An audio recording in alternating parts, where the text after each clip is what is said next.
ನಮಸ್ಕಾರ ಎಲ್ಲರಿಗೂ, ಹೇಗಿದ್ದೀರಾ? ನಾನಿವತ್ತು ನಿಮಗೆ ಈಗ ಆಲ್ರೆಡಿ ಇಂಥ ಪಲ್ಯಗಳು ತೋರಿಸಿದ್ದೀನಿ. ಆಮೇಲೆ ನೀವೇನು ಬೈಕೆ ಬೇಡ್ರಿ, ಇದಕ್ಕೇನು ಬಂದೈತೆ, ಇದಕ್ಕೆ ಥರ ಸೇಮ್ ಮೆಥಡೇ ತೋರಿಸ್ತೈತೆ ಅಂತೇಳಿ ನಾನು ಏನು ಹೇಳಕ್ಕೆ ಬಂದೀನಿ ಅಂತಂದರೆ, ಕೆಲವೊಂದು ಟಿಪ್ಸ್ ಕೂಡ ಕೊಡೋಕ್ಕೆ ಬಂದಿದ್ದೀನಿ. ಹಂಗೆ ತೀರಾ ಬರೇ ಟಿಪ್ಸ್ ಏನು ಕೊಡೋದು, ಹೀರೆಕಾಯಿ ಪಲ್ಯ ಮೊನ್ನೆ ಚಿಗಡಿಕಾಯಿ ಪಲ್ಯ ಮಾಡಿದಾಗ ಕೇಳಿದ್ರು, ಅದು ಹೆಂಗೆ ಮಾಡಿದ್ರಿ ಬ್ರೋ ತೋರಿಸ್ರಿ ಅಂತೇಳಿ. ಇದೇ ಮೆಥಡ್ನಾಗ ಮಾಡಿದ್ದೆ. ಈಗ ಚಿಗಡಿಕಾಯಿ ಹುಡ್ಕೊಂಡು ಹೋಗಿದ್ದೆ, ಸಿಗಲಿಲ್ಲ. ಅದೇ ಮನೆರೆಕಾಯಿ ಅಂತೀವಲ್ಲ, ಅವು ಸಿಕ್ಕಕ್ಕೆ ಸೀರುಂಡೆ ಅಷ್ಟೇ. ನಮಗೆ ಬೇಕಿದ್ದಾಗ ಸಿಗೋಲ್ಲ, ಅವನ್ನೇ ಯಾಕೆ ತೋರಿಸೋಣ ಅಂದ್ಕೊಂಡು ಸಿಗ್ದಿದ್ದಕ್ಕೆ ಹೀರೆಕಾಯಿ ಸಿಕ್ತು. ಅದಕ್ಕೆ ಅದ್ರಾಗೆ ತೋರ್ಸೋಣ ತೆಗಿಲಿ ಅಂತೇಳಿ ತಗೊಬಂದು ತೋರಿಸ್ತಾ ಇದ್ದೀನಿ. ಭಾರಿ ಸಿಂಪಲಾಗಿರುತ್ತೆ. ಹಂಗೆ ಮನೇನ ಕ್ಲೀನಾಗಿ ಇಟ್ಕೊಳ್ಳೋದು ಹೆಂಗೆ ಅಂತ ಒಬ್ಬರು ಕೇಳಿದರು, ಕೆಲವೊಂದು ಟಿಪ್ಸ್ ಕೊಡ್ರಿ ಬ್ರೋ ಅಂತ ಕೇಳಿದರು. ಅದಕ್ಕೆ ನನಗೆ ಗೊತ್ತಿರೋದನ್ನು ನಿಮಗೆ ಹೇಳಕ್ಕೆ ಬಂದಿದ್ದೀನಿ. ಮನೇಲಿ ಯಾವತ್ತೂ ಈ ಕೈ ಕಾಲಿ ಸಿಗೋಂಗೆ ಅವು ಇವೆಲ್ಲ ಇಟ್ಕೊಂಡಿರ್ಬಾರ್ದು ನೆಲದ ಮೇಲೆ. ಅವನ್ನೆಲ್ಲ ಬೇಡದಿರೋವೆಲ್ಲ ಮೇಲೆ ಇಡಬೇಕು. ಕಸ ಹೊಡ್ಕೊಳಕ್ಕೆ ಈಸಿ ಆಗಬೇಕು. ಒಂದು ರೌಂಡ್ ಹಿಂಗೆ ಹೋಗಿ ಹಿಂಗೆ ಬಂದ್ವಿ ಅಂದರೆ ಗುಯ್ ಅನ್ನಂಗೆ ಕಸ ಎಲ್ಲ ಹೊಡೆದಾಗಿರಬೇಕು. ಕಸ ಹೊಡೆಯೋದು ಅಂದರೆ ಕಸ ಗುಡ್ಸೋದಕ್ಕೆ ಹೊಡೆಯೋದು. ಮೊನ್ನೆ ಯಾರೋ ಹಿಂಗೆ ಕಸ ಹೊಡಿಬೇಕು ಅಂದಿದ್ದಕ್ಕೆ, ನೀವು ದೊಣ್ಣೆ ತಗೊಂಡು ಕಸ ಹೊಡಿತೀರಾ ಅಂದರು. ಕಸ ಹೊಡೆಯೋದು ಅಂದರೆ ದೊಣ್ಣೆ ತಗೊಂಡು ಹೇರೋದಲ್ಲ. ನಮ್ಮ ಕಡೆ ಕಸ ಗುಡ್ಸೋದಕ್ಕೆ ಕಸ ಹೊಡಿತೀವಿ ಅಂತಾರೆ ಅಂತ ಹೇಳಿದ್ವಿ. ಹಂಗೆ ಒಂದೊಂದು ಕಡೆ ಒಂಥರ ಮಾತಾಡ್ತೀವಿ. ಮತ್ತು ನೀವು ಹಂಗೆ ತಿಳ್ಕೊಬೇಡ್ರಿ, ಕಸನ ಹೊಡಿತೀವಿ ನಾವು ಅಂತಂದರೆ ದಬ ಏರ್ತೀವಿ ಅಂತಲ್ಲ. ಅದೇನೇ ಆ ಥರ ನಮಗೆ ಕೈ ಕಾಲು ಸಿಗದಿರೋ ಥರ ಕೆಲವೊಂದು ಬೇಡದಿರೋ ವಸ್ತುಗಳನ್ನು ನಾವು ಮೇಲೆ ಇಟ್ಕೋಬೇಕು. ಅಥವಾ ಕಸ ಗುಡಿಸ್ಲಿಕ್ಕೆ ಹಗಲೆಲ್ಲ ಅವನ್ನ ಎತ್ತಿ ಗುಡಿಸ್ಬೇಕಂತಂದರೆ ಇಂಟ್ರೆಸ್ಟೇ ಬರೋದಿಲ್ಲ. ಅದೇ ಒಂದು ದೊಡ್ಡ ಕೆಲಸ ಆಗುತ್ತೆ. ಹಂಗಾಗಿ ಅಂಥವನ್ನೆಲ್ಲ ಬೇಡದೇ ಇರೋ ವಸ್ತುಗಳೆಲ್ಲ ಎಲ್ಲಾದರೂ ಒಂದು ಕಡೆ ಮೇಲೆ ಇಟ್ಕೊಂಡ್ಬಿಟ್ಟು ನಾವು ಕಸ ಗುಡಿಸ್ಲಿಕ್ಕೆ ಒರೆಸ್ಲಿಕ್ಕೆ ಸ್ವಲ್ಪ ಈಸಿಯಾಗಿ ಇಟ್ಕೋಬೇಕು. ಇದು ನಮ್ಮ ಮನೆ ನೆಲ ಬಂದುಬಿಟ್ಟು ಶೀತಕ್ಕೆ ಹಿಂಗೆ ಬೂಸುರ್ದಿರುತ್ತೆ. ಇದೇ ನೆಲ ಒರೆಸಿಲ್ಲ ಅಂತ ಅಂದ್ಕೊಬೇಡ್ರಿ. ಈ ಟೈಲ್ಸ್ ಹಂಗೆ ನೀವು ಶೀತದ ಗಲ್ದಾಗೆ ಒಂಥರ ಬೂಸುರ್ಕೊಬಿಡ್ತಾವೆ ಹಂಗೆ ಬೆಳ್ಳಗೆ, ಎಷ್ಟು ವರ್ಷಿದ್ರೂ ಅಷ್ಟೇ. ಮತ್ತು ನೀವೇನು ತಪ್ಪು ತಿಳ್ಕೊಳಕ್ಕೆ ಹೋಗ್ಬೇಡ್ರಿ. ಅದಕ್ಕೆ ನಾನು ಆಮೇಲೆ ಇನ್ನೂ ಕೆಲವರು ಏನು ಮಾತಾಡ್ತೀಯಪ್ಪ ವಟ ಅಂತ ಅಂದರು. ಕೆಲವರು ನನ್ನ ಮಾತು ಇಷ್ಟಪಡ್ತಾರೆ. ಹಾಗಾಗಿ ಇಷ್ಟ ಆಗದೇ ಇರೋರು ಸ್ವಲ್ಪ ಸ್ಕಿಪ್ ಮಾಡ್ಕೊಂಡು ನೋಡಿ. ಏಕೆಂದರೆ ನಿಮಗೆ ಸ್ಕಿಪ್ ಮಾಡ್ಕೊಂಡು ನೋಡೋ ಅಂಥ ಆಪ್ಷನ್ ಇದೆ. ಬಟ್ ಇಷ್ಟ ಆಗೋರಿಗೆ ಅಲ್ಲೇನೂ ಆಪ್ಷನ್ ಇರೋದಿಲ್ಲ. ಹಾಗಾಗಿ ನಾನು ಏನು ಹೇಳಬೇಕು ಅಂದ್ಕೊಂಡಿದ್ದೀನಿ ವಿಡಿಯೋದಲ್ಲಿ ಅದನ್ನು ಹೇಳ್ತೀನಿ. ಸ್ವಲ್ಪ ನಿಮಗೆ ಕಿರಿಕಿರಿ ಅನಿಸಿದ್ರೆ ಒಂಚೂರು ಹಂಗೆ ಸ್ಕಿಪ್ ಮಾಡ್ಕೊಂಡು ನೋಡಿರಿ ಅಷ್ಟೇ. ನಾನು ಇಲ್ಲಿ ಒಂದು ಬಾಣಲೆ ಇಟ್ಕೊಂಡ್ಬಿಟ್ಟು ಸ್ವಲ್ಪ ಎಣ್ಣೆ ಹಾಕೋತಾ ಇದ್ದೀನಿ. ನಿಮಗೆ ಗೊತ್ತೇ ಐತೆ, ನಾನು ಕೊಬ್ಬರಿ ಎಣ್ಣೆ ಅಡುಗೆಗೆ ಬಳಸ್ತೀನಿ. ಹಾಗಾಗಿ ಅದು ಗಟ್ಟಿಯಾಗಿದೆ. ಇದು ಸ್ವಲ್ಪ ಎಣ್ಣೆ ಒಂಚೂರು ಬೆಚ್ಚಗೆ ಆಗ್ತದೆ ಅಂಕಲೇ ಸಾಸಿವೆ ಕಾಳು ಹಾಕಿದ್ದೀನಿ. ಬೆಚ್ಚಗೆ ಆಗುತ್ತೆ, ಇನ್ನೂ ಫುಲ್ ಬಿಸಿ ಏನಾಗಿಲ್ಲ ಅದು ಎಣ್ಣೆ. ಹಾಗೆ ಸಾಸಿವೆ ಸಿಡಿದ ಮೇಲೆ ಒಂದು 4 ಕಾಳು ಜೀರಿಗೆ ಹಾಕೇಳ್ರಿ. ಆಗ ಜೀರಿಗೆ ಹಾಕಿದ ಮೇಲೆ ನೀವು ಹಸಿಮೆಣ್ಸಿಕಾಯಿ ಆದರೂ ಫಸ್ಟ್ ಹಾಕೇಳ್ರಿ, ಇಲ್ಲ ಈರುಳ್ಳಿ ಆದರೂ ಹಾಕ್ಕೊಳ್ರಿ, ಇಲ್ಲ ಕರಿಬೇವು ಆದರೂ ಹಾಕ್ಕೊಳ್ಳಿ. ನಿಮಗೆ ಬಿಟ್ಟಿದ್ದು ಹಿಂದೆ ಮುಂದೆ ಯಾವುದಾದ್ರೂ ನಡೆಯುತ್ತೆ. ಏನಪ್ಪ ಅಂತಂದರೆ ಸ್ವಲ್ಪ ಟೇಸ್ಟ್ ಅದು ಸ್ವಲ್ಪ ಹೆಚ್ಚು ಕಡಿಮೆ ಆಗುತ್ತೆ ಅಷ್ಟೇ. ಅಂದರೆ ಫಸ್ಟ್ ನೀವು ಕರಿಬೇವು ಹಾಕಿದ್ರಿ ಅಂತಂದರೆ ಅದ್ರ ಫ್ಲೇವರು ಎಣ್ಣೆಗೆ ಬಿಟ್ಕೊಡುತ್ತೆ. ಫಸ್ಟ್ ಮೆಣ್ಸಿಕಾಯಿ ಹಾಕಿದ್ರೆ ಅದು ಎಣ್ಣೆಲಿ ಬಿಟ್ಕೊಡುತ್ತೆ. ನೀವು ಲಾಸ್ಟಿಗೆ ಹಾಕಿದರೆ ಅದು ಹಸಿ ಸ್ಮೆಲ್ಲು ಅದು ಹಂಗೆ ಇರುತ್ತೆ. ಅಂದರೆ ನಿಮ್ಗೆ ಯಾವ ಟೇಸ್ಟ್ ಇಷ್ಟನೋ ಆ ಥರ ಮಾಡ್ಕೊಳ್ಳಿ. ಇಷ್ಟನ್ನು ಹಾಕೊಂಡಾದ್ಮೇಲೆ ಒಂದೆರಡು ಟೊಮೊಟೊ ತೊಗೋತಾ ಇದ್ದೀನಿ ನಾನಿಲ್ಲಿ. ಒಂದು ಜವಾರಿ, ಒಂದು ನಾಟಿ, 2 ಇದ್ದಾವೆ. ಇದೊಂದು ಹಾಕ್ತಾಯಿದ್ದೀನಿ. ಅದನ್ನು ಹೆಚ್ಕೊಂಬಿಟ್ಟು ಈ ಒಗ್ಗರಣೆಗೆ ಹಾಕೋತಾ ಇದ್ದೀನಿ. ನೋಡಿ, ಆಲ್ಮೋಸ್ಟ್ ಒಂದು 70% ಎಲ್ಲ ಪಲ್ಯಗಳು ಇದೇ ಥರ ಮಾಡೋದು. ಒಂಚೂರು ಏನು ಮಸಾಲೆ ಆ ಕಡೆ ಆಗ್ಬೋದು. ಸ್ವಲ್ಪ ಕೆಲವರು ಟೊಮೆಟೊ ಹಣ್ಣು ಹಾಕ್ತಾರೆ, ಕೆಲವರು ಟೊಮೆಟೊ ಹಣ್ಣು ಹಾಕಲ್ಲ, ಹುಣಸೆ ಒಳ್ಳೆ ಬಳಸ್ತಾರೆ. ಅವೊಂಚೂರು ಹತ್ತಿತ್ತು ಆಗ್ಬೋದು. ಬಟ್ ಎಲ್ಲ ಪಲ್ಯಗಳು ಈ ಥರ ಅಂದರೆ ನಾರ್ಮಲಾಗಿ ಮಾಡೋ ಪಲ್ಯಗಳು. ಈ ಎಣ್ಗಾಯಿ ಅವು ಇವಾದ್ರೆ ಒಂಚೂರು ಚೇಂಜ್ ಬರ್ತವೆ. ಆಮೇಲೆ ಕೆಲವೊಂದು ತೀರಾ ಮದುವೆಲ್ಲ ಮಸಾಲೆ ಹಾಕಿ ಮಾಡೋವೆಲ್ಲ ಸ್ವಲ್ಪ ಹತ್ತಿತ್ತು ಆಗ್ತವೆ. ಅದು ಬಿಟ್ಟರೆ ಈ ಥರ ಸಿಂಪಲಾಗಿ ಮಾಡ್ಕೊಂಡು ತಿನ್ನೋ ಪಲ್ಯಗಳು ಭಾರಿ ರುಚಿಯಾಗೂ ಇರ್ತವೆ, ಚೆನ್ನಾಗೂ ಇರ್ತವೆ, ನಿಮಗೂ ಕೂಡ ಈಸಿ ಆಗುತ್ತೆ.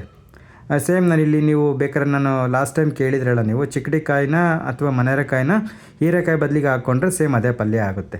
ನಾನಿಲ್ಲಿ ಅದು ಒಗ್ಗರಣೆ ಎಲ್ಲ ಆಗಿದ್ಮೇಲೆ ಅದೇನು ಹೆಚ್ಚಿಟ್ಕೊಂಡಿದ್ದೆ ಹೀರೆಕಾಯಿ ಅವನ್ನು ಕೂಡ ಹೆಚ್ಚಿ ಇದಕ್ಕೆ ಹಾಕ್ತಾಯಿದ್ದೀನಿ. ಸಣ್ಣಕ್ಕೆ ಹೆಚ್ಕೊಂಡಿದ್ದೀನಿ.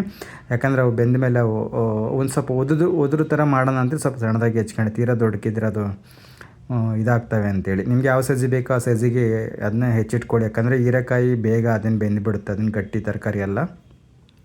ಒಂದು ಪ್ಲೇಟ್ ಮುಚ್ಚಿ ಮತ್ತೊಂದು 2 ನಿಮಿಷ ಹಾಕಿಸಿ, ಆಮೇಲೆ ಒಂದು ಟೀ ಕುಡಿಯೋ ಕಪ್ಪಲ್ಲಿ ಒಂದು ಕಪ್ಪಷ್ಟು ನೀರನ್ನು ಹಾಕಿ ಅದನ್ನು ಕುದಿಲಿಕ್ಕೆ ಬಿಡಿ. ಸ್ವಲ್ಪ ಇದು ಗಟ್ಟಿಗೆ ಬೇಕು ಅಂತಂದರೆ, ನಿಮ್ಗೆ ಜಾಸ್ತಿ ಸ್ವಲ್ಪ ಏನು ಗ್ರೇವಿ ಥರನೂ ಬೇಕು ಅಂತಂದರೆ ಅದನ್ನು ನೀವು ಇನ್ನೊಂದು 2 ಕಪ್ ನೀರು ಜಾಸ್ತಿ ಹಾಕ್ಕೊಳ್ರಿ. ಇಲ್ಲ ಸ್ವಲ್ಪ ನಮಗೆ ಗಟ್ಟಿ ಇರಬೇಕು ಆ ಥರ ಇದ್ದರೆ ಒಂದೇ ಒಂದು ಕಪ್ ನೀರು ಹಾಕ್ಕೊಳ್ಳಿ. ನನಗಿಲ್ಲಿ ಅಂದಾಜು ಗೊತ್ತಾಗುತ್ತೆ, ಹಂಗಾಗಿ ಅಷ್ಟೇ ಹಾಕ್ಕೊಂಡಿದ್ದೀನಿ. ನಿಮಗೆ ಒಂದು ಟೀ ಕುಡಿಯೋ ಕಪ್ಪಲ್ಲಿ ನಮ್ಮ ಮನೆಗೆ ತೋರಿಸಿದ್ದೀನಲ್ಲ ಸಣ್ಣ ಕಪ್ಪು, ಅದರಲ್ಲಿ ಒಂದು ಕಪ್ ನೀರು ಹಾಕೊಂಡ್ರೆ ಅದೇ ಬೇಜಾನಾಗುತ್ತೆ. ಇದನ್ನು ಸ್ವಲ್ಪ ಹಿಂಗೆ ಮಾಗೋದಕ್ಕೆ ಬಿಡಿ. ಇದು ತುಂಬ ಅಂದರೆ ತುಂಬ ಚೆನ್ನಾಗಿರುತ್ತೆ. ಚಪಾತಿ ರೊಟ್ಟಿಗಳ ಜೊತೆಗೆಲ್ಲ ಭಾಳ ಚೆನ್ನಾಗಿರುತ್ತೆ.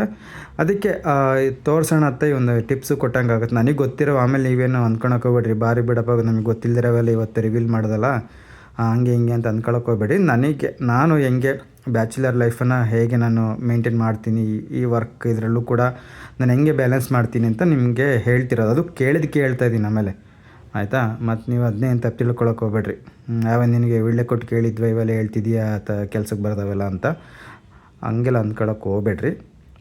ಆ ಥರ ನಾನು ಯಾಕಂದರೆ ಎರಡು ಲೈಫ್ನ ಬ್ಯಾಲೆನ್ಸ್ ಮಾಡ್ಕೊಂಡು ಹೋಗಬೇಕಲ್ವ. ಹಾಗಾಗಿ ನಾವು ಯಾವ ಥರ ಮಾಡ್ತೀವಿ ಅನ್ನೋದು ಕೆಲವೊಂದು ವಿಚಾರಗಳನ್ನು ಹಂಚ್ಕೊಂಡಾಗಲಿ ಅಲ್ವಾ ಅದು ಗೊತ್ತಾಗೋದು, ಒಬ್ಬರಿಂದ ಒಬ್ಬರಿಗೆ. ಹಾಗಾಗಿ ಹೇಳ್ತಾ ಇದ್ದೀನಿ ಅಷ್ಟೇ.